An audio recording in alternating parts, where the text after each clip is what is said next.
అసెంబ్లీలో మా గళం వినిపిస్తాం. అక్కడ మా గొంతు నొక్కేసే పరిస్థితి కనుక ఉంటే ప్రజాక్షేత్రంలోకి మేము వెళ్తాం. ఇందాక ఒక్క నిమిషం వెంకటేశ్వర రెడ్డి గారు, అసెంబ్లీ సమావేశాలు స్టార్ట్ అయ్యే లోపల మీ 11 మందిలో ఎంతమంది ఉంటారు చూసుకోండి ఒకసారి. ఎస్ మేము దానికే సమాధానం చెప్పబోతున్నాను. 11 మందితో మేము పార్టీని స్టార్ట్ చేయాల. జగన్మోహన్ రెడ్డి గారు పార్టీని స్టార్ట్ చేసింది తనొక్కడు తన తల్లి గారితో స్టార్ట్ చేశారు పార్టీని. మొదట మేమిద్దరం, తర్వాత 18 మంది, తర్వాత 67 మంది, తర్వాత 151 మంది. అఫ్ కోర్స్ ఇప్పుడు 11 మంది అయితే అయ్యి ఉండొచ్చు. కానీ ఇక్కడ జగన్మోహన్ రెడ్డి గారు నాయకత్వం ఇస్తే జగన్మోహన్ రెడ్డి గారికి కూడా మీ ద్వారా ఈ సందర్భంగా ఒక సూచన చేయబోతున్నాం.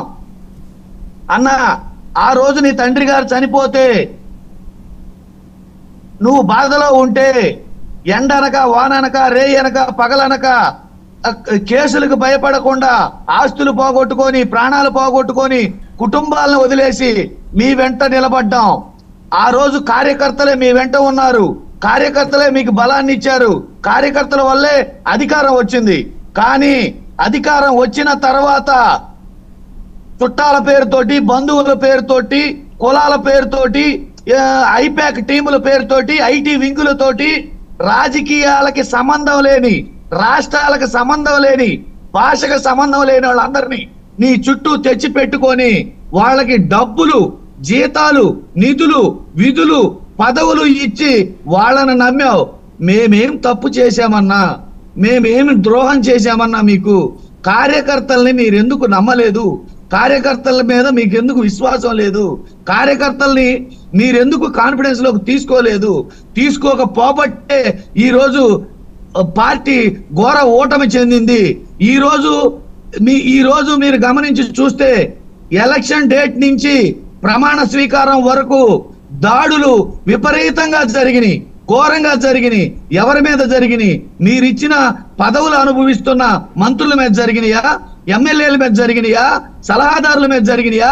ఐపాక్ టీం మీద జరిగినాయా? మళ్ళీ దాడులు కార్యకర్తల మీదే జరుగుతున్నాయి అన్న. ఈ రోజు అనుభవిస్తున్నది కూడా మళ్ళీ కార్యకర్తలేనన్నా. కష్టం వచ్చినా నష్టం వచ్చినా ప్రాణాలను ఒడ్డి పార్టీని మేము నిలబెట్టుకుంటే ఈ రోజు జెండా మోసిన కార్యకర్తల్ని పక్కన పట్టబెట్టే మీకు ఈ రోజు ఓటమి చవి చూశారు. ఇక్కడ ఈవీఎం ప్యాడ్లు కానీ ఇంకా ఇతర కారణాలు ఏమైనా ఉండొచ్చు, అవి సెకండరీ. ఫస్ట్ కార్యకర్తలను మీరు మరిచారు, అందుకే పార్టీ వెనుకంజ వేసింది. మళ్ళీ మీరు కార్యకర్తల కాన్ఫిడెన్స్ లోకి తీసుకోండి.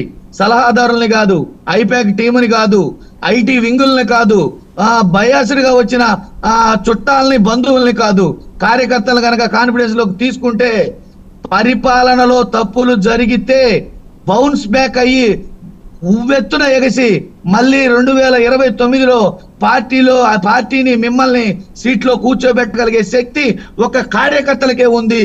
దయచేసి కార్యకర్తలను మాత్రమే విశ్వసించమని చెప్పేసి ఈ రోజు మీ ద్వారా 99 వీక్షకుల ద్వారా, ఈ ప్యానెల్లో సభ్యుల ద్వారా రాష్ట్ర ప్రజానీకానికి జగన్మోహన్ రెడ్డి గారికి చేతులెత్తి దండం పెట్టి తెలియజేస్తున్నాను. అంటే ఒక ఆత్మవిమర్శ వైసీపీలో మొదలైంది. It is appreciable.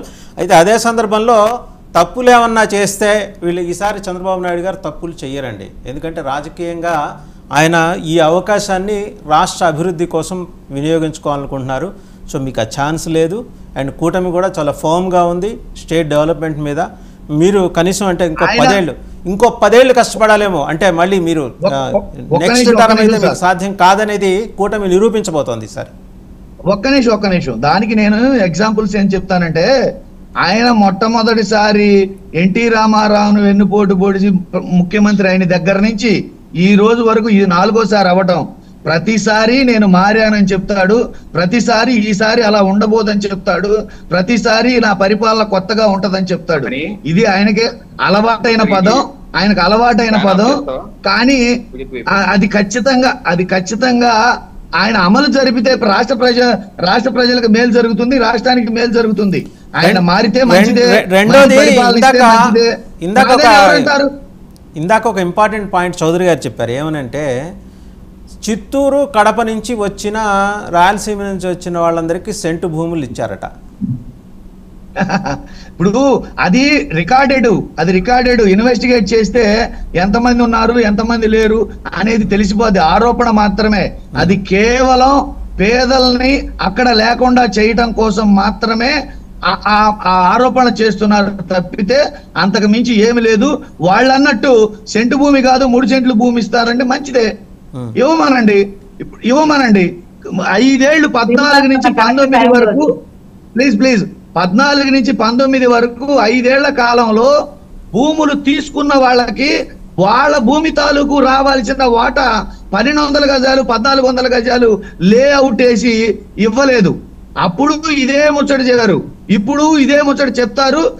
ఒకవేళ అలా జరిగితే వీలైనంత త్వరగా 5 ఏళ్ళు కాదు, సంవత్సరంలోనే బౌన్స్ బ్యాక్ అవుతాం మేము. చౌదరి గారు, మీరు ఇందాక అన్నారు కదా చిత్తూరు రాయలసీమ నుంచి వచ్చిన వాళ్ళ అంతేవాసులు అనుయాయులు వీళ్ళందరికీ సెంటు భూములు ఇచ్చారు.